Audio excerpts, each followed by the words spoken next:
I don't know if it's in order to make it interactive and respond to one after that's the good. other. But I can even speak English. I don't want to bother you so much. Thank you very much, friends, ladies and gentlemen. I'm very glad to be here. I know many of our people are Luganda speakers, but I also know that we have Uncle Bin, who only understands English. So that's why I appointed English. I'm very glad to be here. When a question comes, I will answer the question in the language that it comes. That will guide me. Those that are in Luganda means targeted for certain audience, and those that are in English, the same. Kakati kakala ambuza plani ya feya 2026. Tuplaninga tutya. First of all, following benabene byaliwo mu 2026. 2026 twasazeewo kana akagulu tukagendemu nga kakwekalakasa waka kubigaana ke twayise protest vote. Tugenda mu kalulu kano nga tugenda ku protestinga nga tugenda kwekalakasa tuwakanya ebikolobero Museveni byatukozeeko era nga tusazeewo muggo wa mu mbeera eyo. Si Museveni yekka naye Museveni n'abamutembeeta bonna kuviira ddala ku LC1 paka ku presidential level. So you plan gye tugenda ogenda mu kalulu kano nayo. First of all, nga tukunga abantu baleme kugwamu maanyi baveeyo balonde. Babaddewo akagenderereka amaanyi kukyayisa abantu okulonda n'obalamalamu amaanyi babyetamwe babiveeko Museveni ayiteeka weweevu. Kye twakiganyira tukunga abantu baffe bonna baveeyo massively bamurejectinge n'abo bamutembeeta. Then si level esooka. Of course tukunga abantu baveeyo balonde naye bakome n'akalulu kaabwe. Bamala okakuuma then bagezaako okakyusa abantu bakalwanirire bonga abantu. Omanyi Omuganda agambe kijja omanyi kinyaga bitono. Bajjanga zekaba naye ng'omanyi oba naawe omweteekereteekedde. So twagala Bannayuganda beeteeketeeke yengeri gye tugenda mu kalulu kano. Ate twagala ogenda mu kalulu kano si gye singa Bannayuganda bokka naye ng'ensi yonna. Ensonga lwaki mulaba nti ntambula diaspora yonna okugalvanizinga abantu one tufune attention yaabwe babibeereko. Aleme gamba aze kasita sindikayo akasente kasita nagamba abantu balonde babeere mu process eno yonna kuba akalulu tebakabba kwolwo lwennyini. Bakabba way before kulonda, bakabba way after kulonda. Kulaba nti batematema zi constituencies nezitasaanidde mu Luzungu kyayita gerrymandering.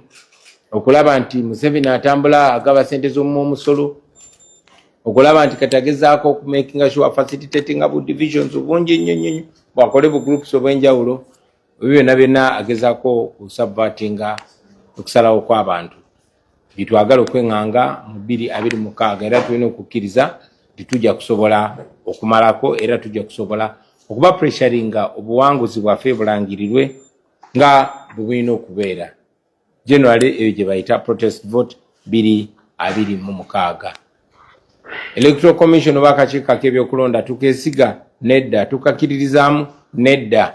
Then lwaki tugenze mu kulonda nga bwe tugenda mu kooti naye nga tumanyi nti kooti already bazi compromising adda ne tugendayo kuzambula ne kana akakiiko bwe tugenda okambula mwambi abakama omulabi nga buli kimu akola Museveni kyamulagidde ne bwe kiba kibumenyi bw'amateeka ne tugenda okumukulonda okumudemystifyinga kubanga nga bwe tuwagamba Bannayuganda bakikola juze Kawempe. Omuntu yenna atalina kukkiriza oba atalina bumalirivu era asobola obivaako natagenda mu kulonda kwe Kawempe. Ne twabagamba nti no people power esinga people in power. Amanyi g'abantu gasinga abantu abali mu buyinza. Era kyova olaba bwe twagendayo wakati mu kunyigirizibwa, wakati mu kuleeta emamba mu polling station, wakati mu jjati okutulugunya abantu, twamaliriza abantu balwanye ne bataasa obuwanguzi bwabwe. Kati kitwagala kikole at a national level. Kuba ne baana abatunyigiriza baleeta amagye ga district namba n'okusobamu mu constituency ye Kawempe naye ne tubawangula. Abaffe singono kawefube tumukola okwetola ensi yonna. Pozi banaapangisaako n'age Kenya n'age Sudan ate era tujja bawangula. So yensonga yengeri gye tugenda mu kulonda kuno si nti akakiiko k'ebyokulonda kenkanya si kenkanya ne tugendayo okubaleeguula twagala bastretchinga tumakinge sure nti mu ngeri yonna tukunga abantu miliyoni 49 abali mu Uganda bawangule abantu abatawera mitwalo 3 mu Uganda. Mwebalinye. Yes, Pin. Nyanza nnyo Mr. President. Manyanze Kawoya Fahad NC Uncle Bin omukutu gwenkozesa. Ebibuuzo byange bibiri. Ekibuuzo ekisooka ekibuuzo ekisooka njagala kumanya tulina obukiiko bwa Parliament nga abakulembeze b'opposition abalondebwa kugeza nga Kosese n'obulala. Naye tulabanga tewali activities tambula mu bukiiko obwo. Kati okugeza nga akakosase omukulu Ssenyonyi kuba lwe yakavaamu ndowooza kalinga akavaawo. Obukiiko obwo President olondoola abantu b'oteeka mu bukiiko obwo nga busirika nga bufa oba bwava oba ffe tutana. Ekibuuzo ekyokubiri Mr. President. Buuza sebo. Konyeko. Soke n'ekyo President. Oba mpadde obuzibu okunsaba okunyonyola okulemererwa kw'abo abantu be tuba tutadde mu bifo ne batakola. Kati nfunye n'okweraliikira nti oyinza n'okumbuuza nti owaaye NUP mwe mulonda commissioner. Naye kati commissioner gwe mwalonda kati aweereza gavumenti okikoze otya. Amazima amatuufu nga tukozesa obuyinza obwatuweebwa tusindika abantu mu bifo. Abamu ne bakola bulungi ne batuweesa ekitiibwa ng'ebo olaba Honorable Ssenyonyi, Goreti Namuga n'abalala. Ate abamu ne bataweereza bulungi. Ng'era bwe tudda mu maaso g'abantu bwe tusobola okusindika amaaso g'abantu ne babasalirawo baba bazaayo bate babazaayo. Naffe obuyinza bwe muba tumutuwadde bwe tukole okusalawo.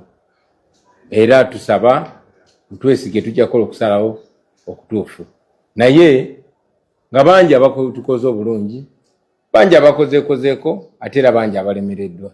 Ekyo nno kyo kituwa okusalawo buvunaanyizibwa ki bwe tubawa bwe tuba tunaabubawa. Mwebale nnyo mwebale ddala. Oweekitiibwa President, ekibuuzo ekisembayo tulaba akakiiko k'eddembe ly'obuntu ak'ensi yonna kava mu Uganda kajja ekitebe kyako mu Uganda. Ne kiraga ensi nti nga kooti kasobola kukolera mu mbeera eri Uganda kubanga tewa ddembe lya buntu kitiibwa. Kyokka ate ne gye buvuddeko awo batwalaba vidiyo era ekyakolebwa ng'ova South Africa n'owambibwa ku nnyonyi. Ekiraga nti ensi Uganda erinnyirira eddembe ly'obuntu. Lwaki amawanga gano ag'abazungu gakyakolagana ne Uganda gisindikira abakungu okubanga basobola okugenda mu nsi etali mu ddembe lya buntu? Kiki kyemuyinza okukolawo okubanga twogera nabo okubanga bakomye okubanga babeesigisa abakungu bwabwe okubeera mu ggwanga eritali mu ddembe lya buntu? Mwebale nnyo. Yes, akakiiko k'eddembe ly'obuntu kaava mu Uganda, kagalawo office mu Uganda.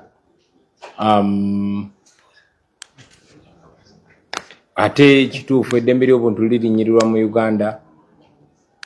Era mazima ddala kituufu nti amawanga gano ganaggwadda ate gakolagana n'abo balinyirira eddembe ly'obuntu. Ekyawukana n'ebyo bye bagamba bakkiririzaamu. Yes, kibaddengawo era kyagenda mu maaso. Naye nze nga mbagamba teri agenda tutaasa baganda bange ffe bannayuganda. Okwetaasa mulimu gwaffe ffe ng'abantu. Gana amawanga g'olaba Amini bwe yali president gakolagananga naye. Gana amawanga g'olaba tegakulimba tegalaba bumenyi bw'amateeka bugenda mu maaso Uganda. Ne bwe tuba tetwerwanyeeko tebajja tuyamba bana abazungu. Tulina okwerwanako. Balina kulaba ng'omuntu tumuwunzika nabo ne balyoka bajja batwegatako. So omulimu ogusinga gwaffe. Of course mukola omulimu gw'amaanyi mwabeekalakaasa eno okubateeka ku nninga. Gana amawanga agakolagana ne Uganda mugateeka ku nninga gakole ekituufu. So ebimu tubikolere Uganda naye ate ebimu kituyamba nnyo bwe mubikolera eno kuba kiba kitugondezaako n'amaloboozi gammwe baba bagawulira. So omulimu gw'okulwanira eddembe lyaffe guli ku fronts bbiri oba olyawo esukkaawo. Guli ku front e Uganda ne guli ne ku front ey'eno e Bulaaya. Ate nga front y'e Bulaaya mwe mulina role nene ey'okuplayinga.